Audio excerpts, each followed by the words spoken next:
Hi, welcome to week 7, INB 420 again, Emergence Toward Global Human Rights. So we're going to talk about human rights this week. And we're going to first start about talking about the term, what does human rights mean? It's the inalienable fundamental right which a person has entitled to as a human being, and it's conceived these rights exist as natural or legal rights in both national and international law. So that's the basic term that we're dealing with. And where did it really first begin global national acceptance? Just following World War II in 1948, the UN General Assembly said that it's the most fundamental internationally proclaimed statement of human rights in its existence, this Declaration of Human Rights. And what did it do? It stated, basic common principles for life and liberty, similar to the U.S. system. Multinational corporations, well, they help promote human rights with their enterprises and subsidiaries around the world.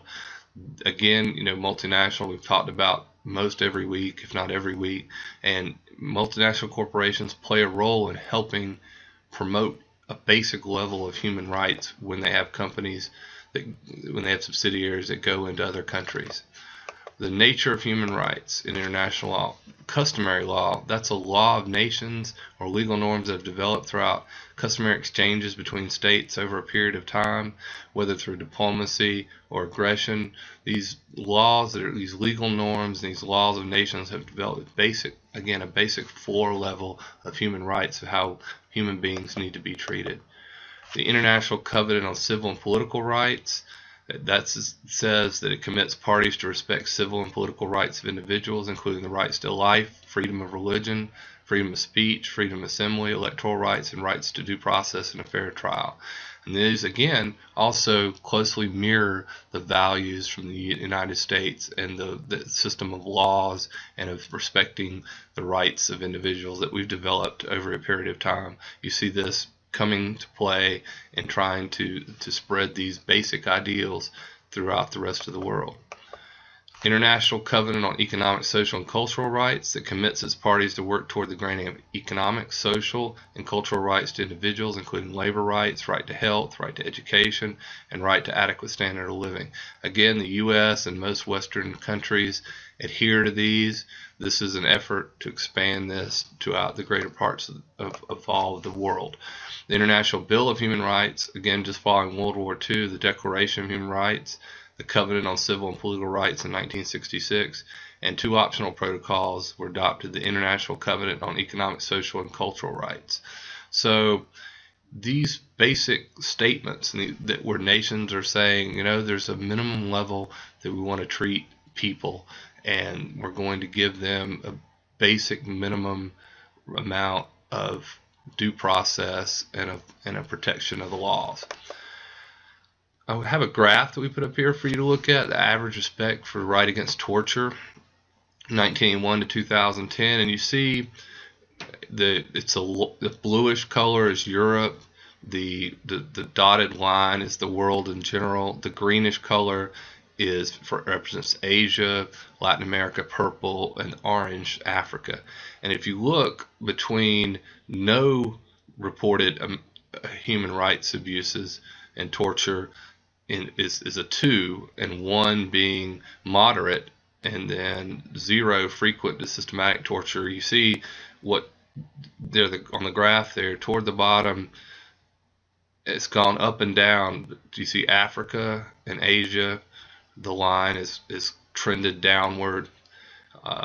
You see the purple, Latin America, it's gone up and down. The world in general, the dotted line probably is about a 7, but a 0.7, but you see Europe there is, looks like a 1 point. I'm just estimating, looks like a 1.5, dipping down to probably around 1.2. But you see toward the bottom, again, Asia and Africa, probably around a 0.3, 0.4, as far as, closer to 0 being, more abuses of torture. So there's some improvement and some work to be done there. The critiques of the human rights theory and practice, universalism, human rights are derived from sources external to society, such as from a theological, ideological, and natural rights basis. Cultural relativism, a human's beliefs and activities are understood by others in terms of that individual's own culture. So these are some of the critiques of the human rights theory in practice. The Miranda rights. The U.S., as I had said before, the U.S. has great influence here. U.S. criminal procedural rule that requires law enforcement to warn criminal suspects in police custody or in custodial interrogation before they are interrogated of their Fifth Amendment right against compelled self-incrimination. So these basic, what we take for granted often or sometimes here in the U.S., these basic rights to have, to have protections for all criminal suspects throughout the process is something the U.S. system and the Fifth Amendment to the Constitution allows for U.S. citizens, but these things are not in place in any other country.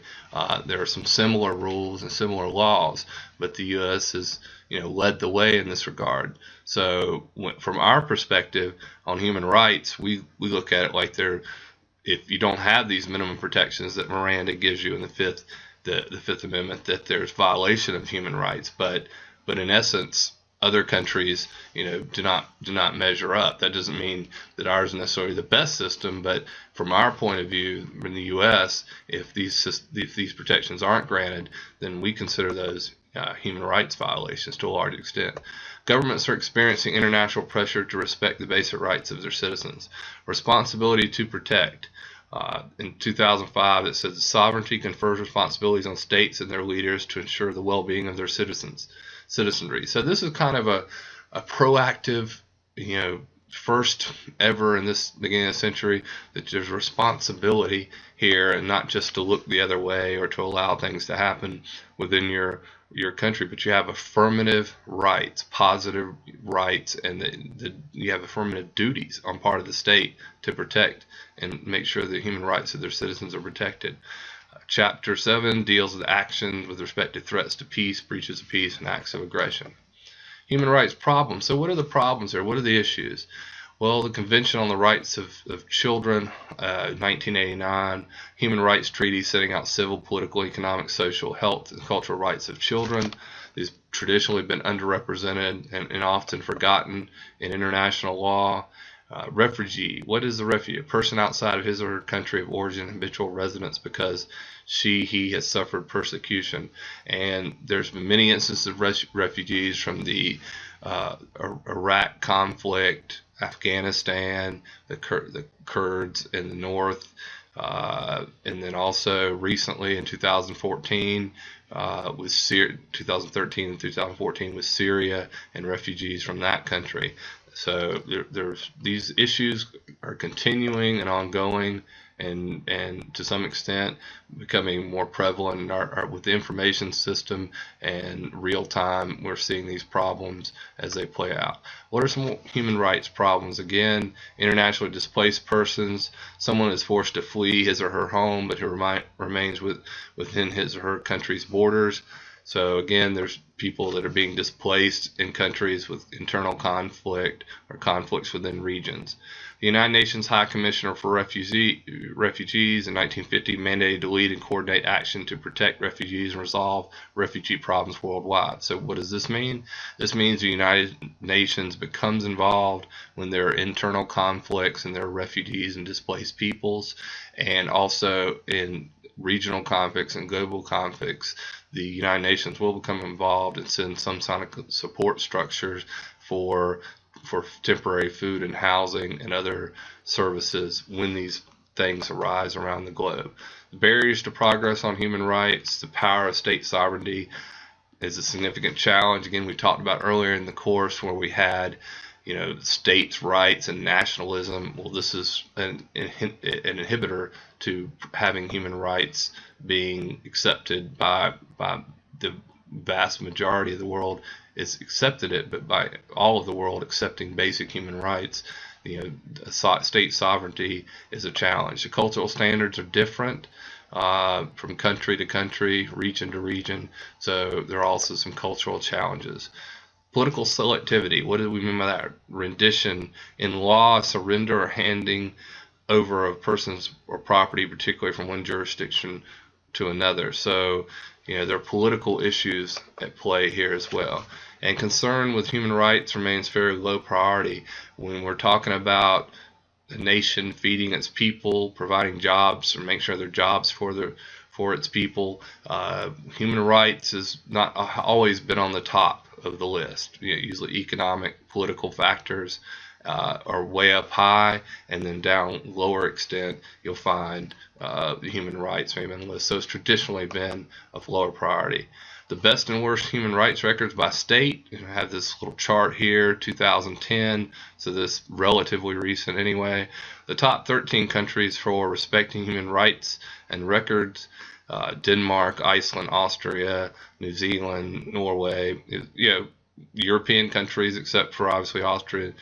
Except for New Zealand, but Australia as well. Not European, but you see Belgium, Finland, all near the top, Luxembourg.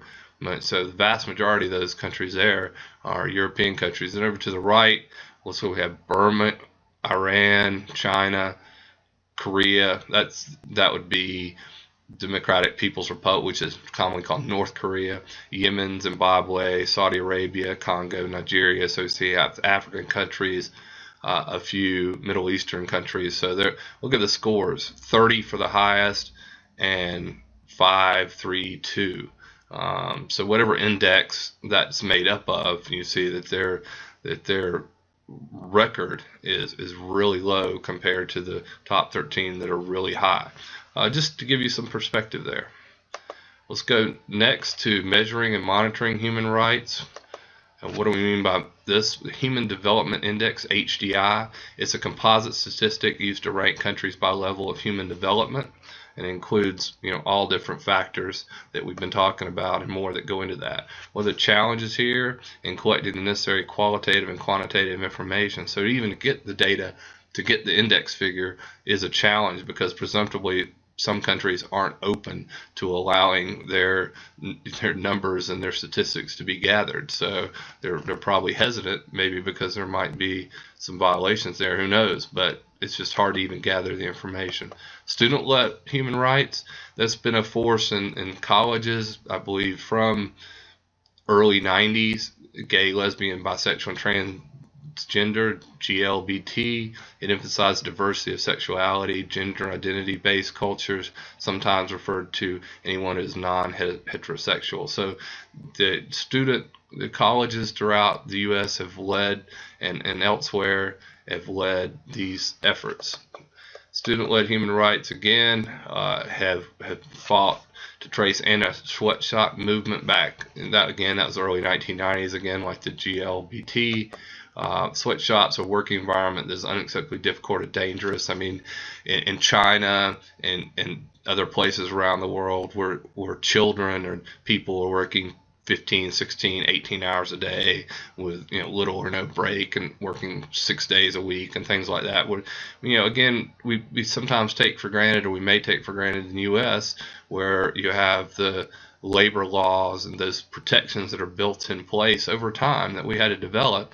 But in other countries, they have no such restrictions, and the companies have been able to take advantage of that. Human trafficking, you've seen this on the rise in the late 90s and 2000s. It's always been there, but the percentage have been going up on human trafficking, the illegal trade of human beings for purposes of reproductive slavery, commercial sexual exploitation, forced labor, or modern-day form of slavery. So this forced labor, slavery itself, it's almost impossible to realize that this is still going on here. This video has been made in 2014. There's still issues out there.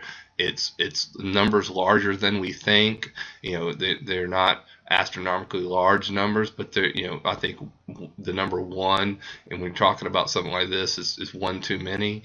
But this is going on. It's kind of under the surface between countries, and you see it operating, and some people looking the other way. But this is still going on. It's still an issue, and still something that's obviously the antithesis, the opposite of human rights.